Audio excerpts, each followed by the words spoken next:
So as you and I both know, there's been some files pre-released, some images from Epstein, the overall Epstein files, and some of them are of victims, Epstein's victims, and therefore the victims of many other people, including Bill Gates, Trump, Bill Clinton, etc., etc., etc.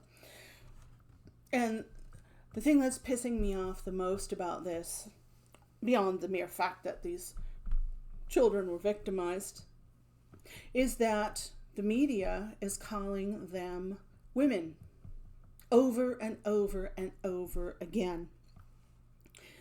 They are women in the headlines, they are women in the text, they are women in the descriptions of the images of child victims. The whole damn point about Epstein, the whole reason why we're so disgusted with Epstein and all of his many friends and clients, is that they were victimizing children. Young girls as young as 11 as far as we know, possibly younger, apparently some boys as well. They were children. So why, in the name of God, is the press repeatedly referring to them as women? This is especially distressing when you look at those images of a girl's body with passages from the novel Lolita scrawled on her body. And then the captions keep saying in the newspaper articles, passages from Lolita written on woman's body. It's possible she was all of 18 years old by the time they did this to her, although as far as I know, his victims were all younger than that when he began to victimize them. So he'd groomed and predated upon them up until 18. But it's also probably more likely that she's a child. Not an underage woman, not a young woman, a child. You need to know, I need to tell you some things about me. By now, I think most of you who are watching this know that I'm a child sex trafficking survivor myself. I was trafficked from as far back as I can remember, which is about 2 years old, up until I got out at 17. So I know quite a bit about this topic. Quite a fucking bit. But I also have a shit ton of education. Both formal education and then just research I've done and studying I've done and a great deal of contact I've had with other survivors and other current victims, including many of Epstein's victims, by the way. I have an undergraduate degree in women's studies, communications, and English. I have a teaching certificate, a 2-year university teaching certificate in teaching English, the language English. I have a master's degree in English literature and language, and I also have experience as a journalist, experience teaching English as a second language, and experience teaching English at a university level, both composition and literature. So I know a little bit about a lot of the things, a lot of the factors involved here. I know a lot about a lot of the factors. I'm just going to say that, okay? First of all, journalists choose their language carefully. This is a fact. Even when they're in a rush, which they all are nowadays, because journalism is kind of being killed by the internet, or journalism as we once knew it. But they choose their words carefully. Not only that, but their editors go through their language carefully and provide them with style guides telling them what language to use in what situations. So if these journalists are choosing to call child victims women, they're choosing to do it. It's not a mistake. It's not a slip up. It's not an accident because they were in a hurry. It's something they're choosing to do, and I want to know why. Why would you choose to write about a passage from Lolita written on the foot of a person who is female, referring to Lolita as 5'10" in one sock? Why would you call that body upon which that script is written a woman's body? Everything we know about this points to it being a child's body. Why would you not say that? Now, I know that they don't know for sure because these images have been blacked out, faces have been blacked out, we're not seeing the full images. She could be a grown woman, but they can't assume she's a grown woman. At the very least, they need to say female instead of woman, which some of them have done. But as I say, odds are she's a girl. So that's one of the things you need to know. And I also want to say that language is very, very important. The words that we choose to describe things is very important. I think if you're anything like me, you've noticed things like in the newspapers, like sexual relationship with a child, sexual relationship with a minor, non-consensual sex, underage sex worker, underage woman. All of these sorts of terms are obliterating the reality that what we're talking about is rape and sexual abuse of children. Not women, not sex work, sex trafficking, rape, sexual abuse, children. Now, I want to know why we're covering this up. Why are we using the wrong language for these situations? Because you and I both know that the words we choose to talk about things affect how people perceive those things. And they also reflect how we, the speaker, perceive those things. If I talk about a 13-year-old sex worker, I am saying a great deal about how much choice this child has in her actions.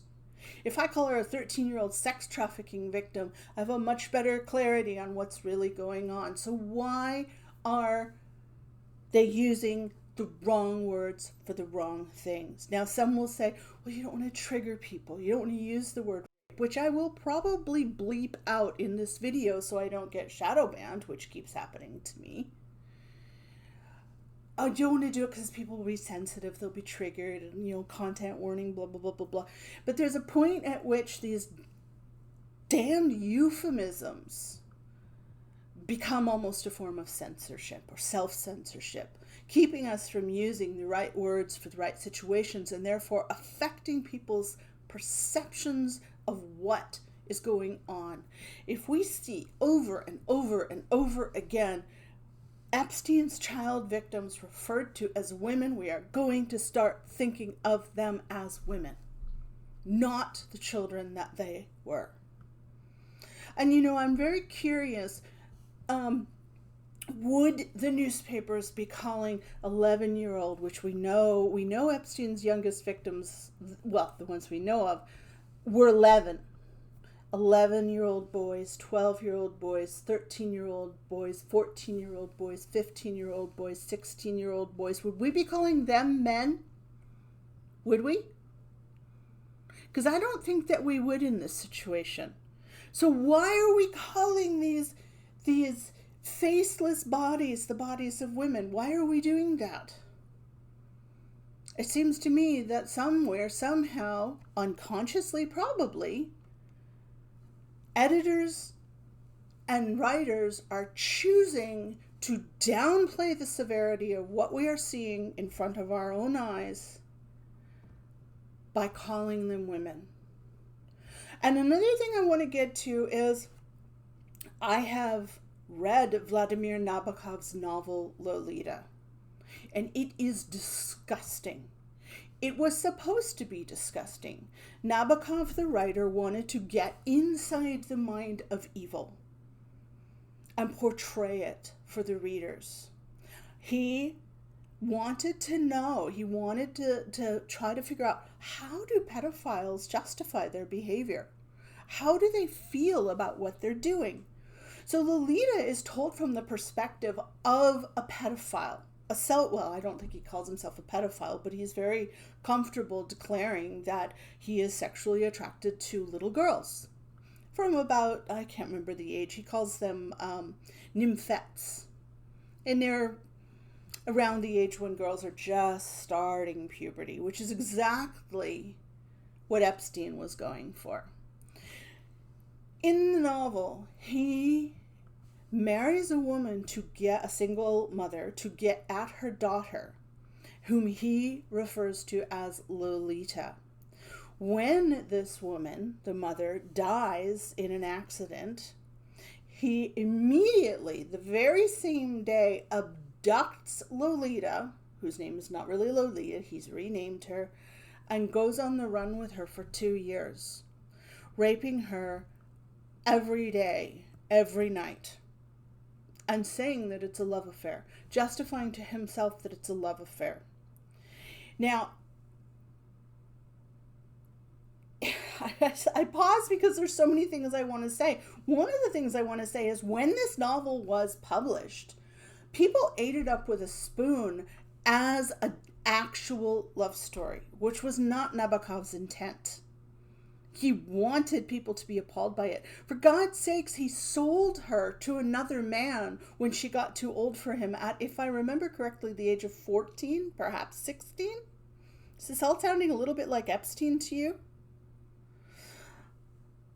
And then when he saw her again, he found her disgusting and bloated because she was starting to look like a grown woman. She wasn't yet, but she was starting to look like one. So people were already not understanding this. And as you know, the term Lolita has been, shared all over the place to mean seductive teenager and bad girl and sexy girl. And, it's disgusting. It's appalling. It's a whole fashion trend in Japan called Lolita fashion, where grown or almost grown, grown women and teenage girls dress as little girls.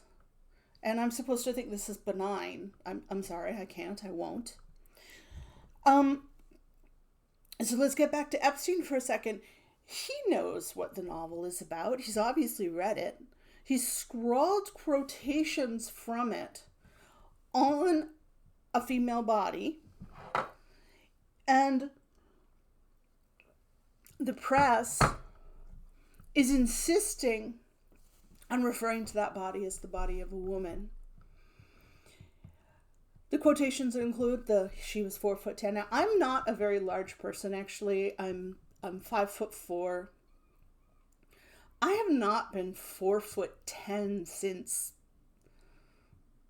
elementary school, I think I passed 5 feet when I hit grade 7, which is, if you recall, 12 years old. But that's written on the body of a woman, apparently.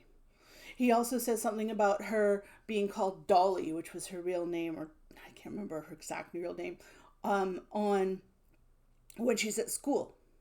So he's acknowledging that she's a school-age girl. This is also written upon the body of a woman? No. It's written upon the body of a child. I don't want to see any more images of Bill Gates with a child beside him with her face blacked out and the press saying he's with a woman. I don't want to see any more images of Trump with children beside him with their faces blacked out being called women.